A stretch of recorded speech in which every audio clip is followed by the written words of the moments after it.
Hello, everyone. My name is Amanda, and I am a student of astrology. So I find a lot of fun into interpreting the symbols that the cosmos shows us.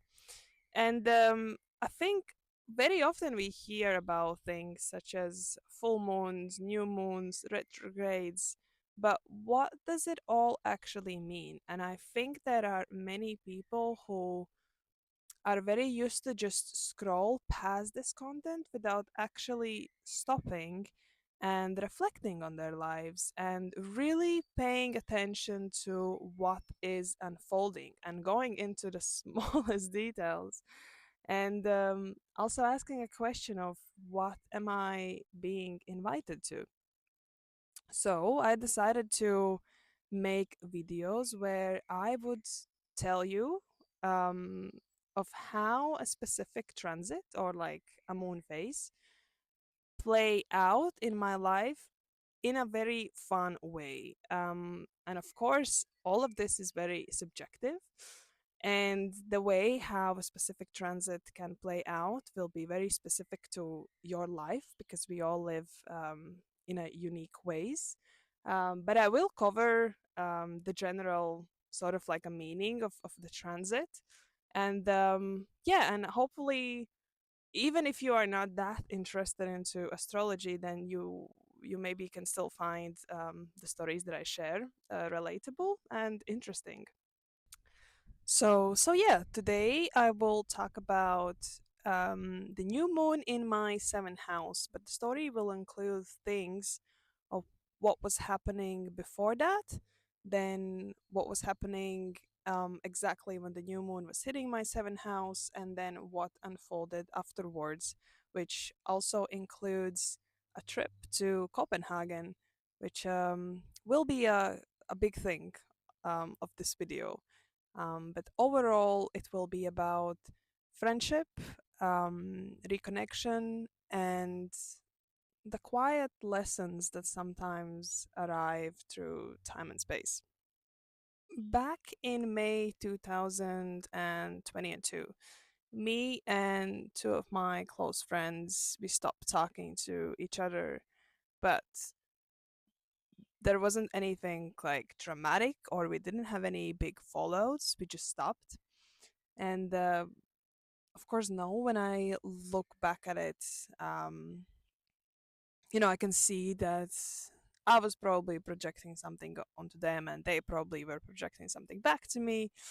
Um, but yeah, back then we just stopped and I would like to. I'm gonna share something of what was happening in me rather than, telling maybe that much of their side. But yeah, I was going through a phase where I felt like cutting off certain connections. But I think there were just things that could have been communicated, but rather than communicate them, I I just decided to ignore that. And also in my personal life, I was going through quite of a difficult time. So I sort of went full mode into this hermit mode without giving any notice or signs of me. And on their side, what I understood was that they sort of thought like, oh, if she doesn't want to talk, then we're not gonna talk. Um, so yeah, the silence basically continued, and I genuinely think that sometimes yes, we do lose the friendships and people come and go. But I love this thing that I think I heard, or yeah, in some podcast or somewhere, and the guy was just talking about imagining your life as if you are driving a van, and you are the driver, and there are maybe some seats next to you, and then in the middle and in the back. And sometimes you just have to accept that the people who are sitting next to you need to go to the middle or to the back. And sometimes it's just because we move maybe in lives, we change, we grow, and the dynamics change. Or we are just physically we are not anymore near each other. So it might feel like we are losing the friendship, but actually it's just a dynamic that might need some tweaking. And yeah, and unfortunately in this case, it looks like rather than allowing the fact that maybe the seats need to be changed, it was kind of like stopping the van, opening the door and pushing each other out. And it sounds awful, but literally that's how it was. And yeah, and I know there were, for me personally, like a lot of false protective stories happening in my mind, sort of like, oh, this is just meant to be like that. Like I can't change the things how they go. And if it was meant to end, then probably there is lesson something about ending. But actually, the lesson kind of ended up to be about reaching back to them, that I will talk about in a minute. Um, so yeah, so time goes on, and I kind of trying to ignore the fact that I'm trying to forget the fact that we were such close friends, that we used to spend so much time together. But I always knew deep down that it doesn't feel right. And I knew that even if we were meant to end our friendship, we should have had some sort of a closure because we were really close. So I knew it's not right, but I'm trying to ignore it until last year, so 2024. Well, actually, throughout this whole time, I was having quite often dreams where I would see them, and they were good dreams. It would just be us hanging out or us being little children and playing, and then waking up with such a heartbreak, so much guilt, so much sadness. Like, it was awful. So I was starting to have more often these dreams. And then last year, yeah, I started to think more often about reaching out to them, but I didn't know how and when. But it was, yeah, it was on my mind. And then I think in autumn, so maybe December 2024, I started to think more often about it. And then few days before the New Year's Eve, I was going to the gym, and I'm not like lying, but it just suddenly like popped in my mind, like this is the time, like now or never. Like I have to.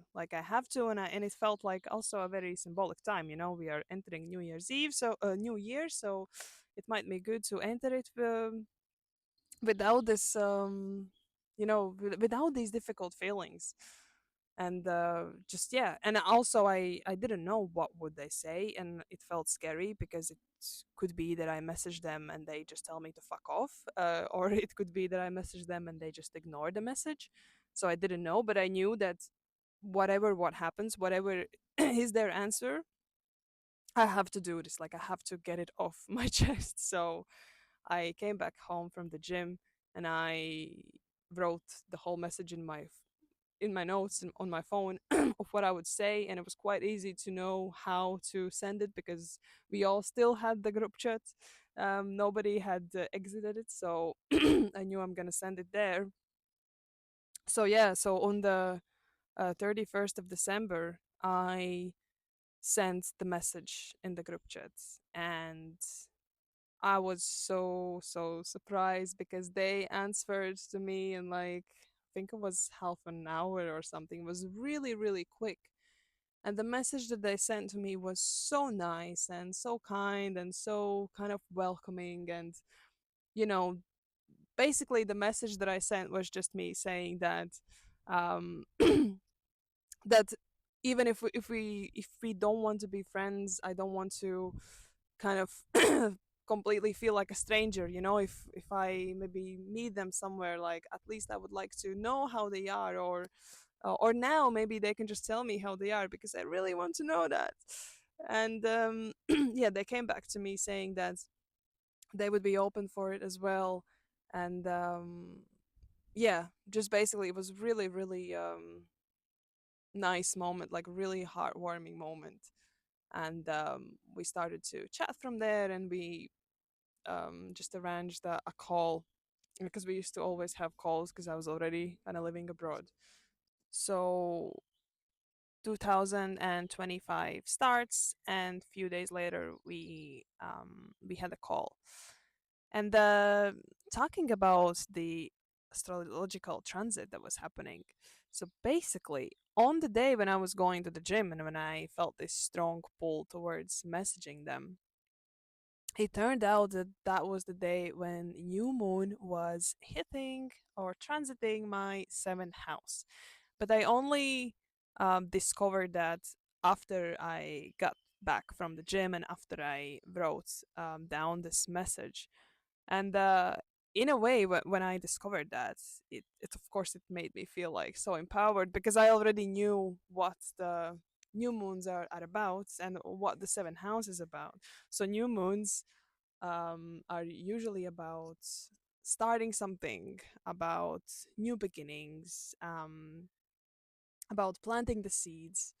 And because it was in my seventh house, so seventh house is about relationships, partnerships, soul to soul connections, can be both romantic, both, friendship connections. So seeing that, it it looked like it is a perfect time to start something new from what we had before with more clarity, because again, like a new moon can bring clarity around things. And yeah, I was happy to see that. And I'm just to clarify, even if that wasn't the thing, I would have still reached out. But I just love to see how the symbols in the sky are always like perfectly reflecting back of what is happening. So yeah, it was a really beautiful moment to discover that for me as a student of astrology. And so if new moon has such a placement that it can bring a reconciliation, it can bring some clarity and a renewed sense of a relationship. And that was what happened. I reached out to them not long after. They replied, they are open, kind, and we reconnect.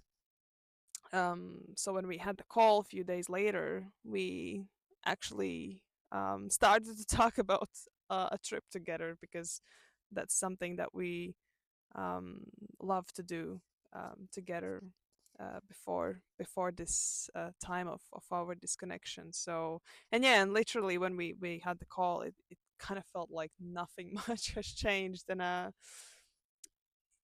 with the people that been in your life for so long time, and if you stop talking and then when you reconnect, it's more often that you're gonna just be like, instantly feeling this sense of familiarity. um so there were no really like hard feelings between us. We were just like ready to reconnect and to rebuild our relationship, even if it has to look different from what it was back then. And so not long after we had this call, and not long after we booked a trip together to Denmark, because they were planning to visit Copenhagen at some point, and I was just like, maybe I could join you. Maybe this could be the our big trip of our reconnection. So yeah, so that was it happened. So I would like to show you of what happened in Copenhagen, because it was a really beautiful city. And just to say that when the actual trip happened, new moon wasn't anymore hitting my seventh house. So this was just like a ripple effect that was a beautiful outcome of something that was growing in the year before. So yeah, I hope you enjoy Denmark. We were all flying together from Latvia to Copenhagen. I think the flight took around 2 hours, and none of us had been there before. So as soon as we landed, we were really excited to explore. And one of the first places we visited was called something as Nihon. It was like a very colorful district by the water, filled with cafes, boats, and sort of like the classic Copenhagen charm. However, it was full with tourists, and I think all the prices in the restaurants were therefore adjusted for it as well. And after that, we wandered around the city a little bit more, just soaking it all in. And then the next day, we went to the Lego store, which honestly was a very fun stop. You can, of course, buy a Lego there, but there's also the part where you can actually build your own mini figures. And we thought, why not to build each other? Kind of like little test, do we still know each other that well? But yeah, you actually need to book a time slot because it can get pretty busy. But later the same day when we went back, we basically started with picking out the bodies, and then they get printed out, and then you can add the legs and the hair and something else. And yeah, I think we did a pretty good job. Our little Lego versions turn out to be pretty cool. And after that, we headed to the King's Garden, also known as the Kogenshave. It's actually the oldest royal garden in Denmark, dating all the way back to the early 1600s, and surrounds Rosenborg Castle. And it's this beautiful, peaceful spot right in the middle of the city with little pathways, sculptures, trees in bloom, just a lovely place to slow down.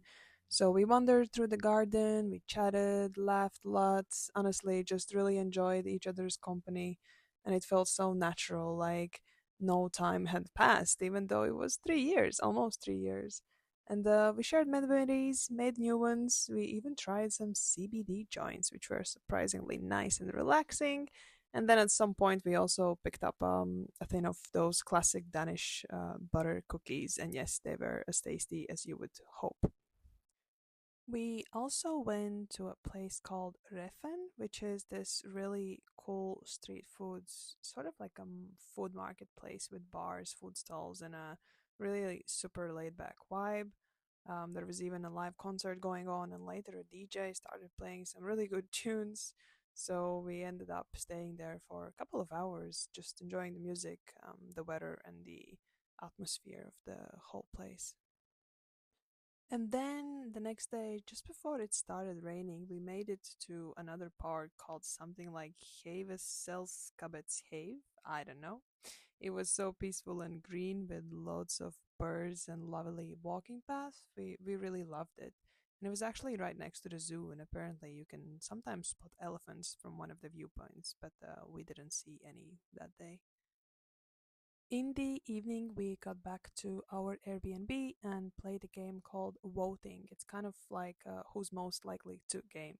And yeah, we almost got really offended and stopped talking again with each other. Just kidding. It was all really good fun. Like later, we went to play some mini golf and ended the trip on a really fun note.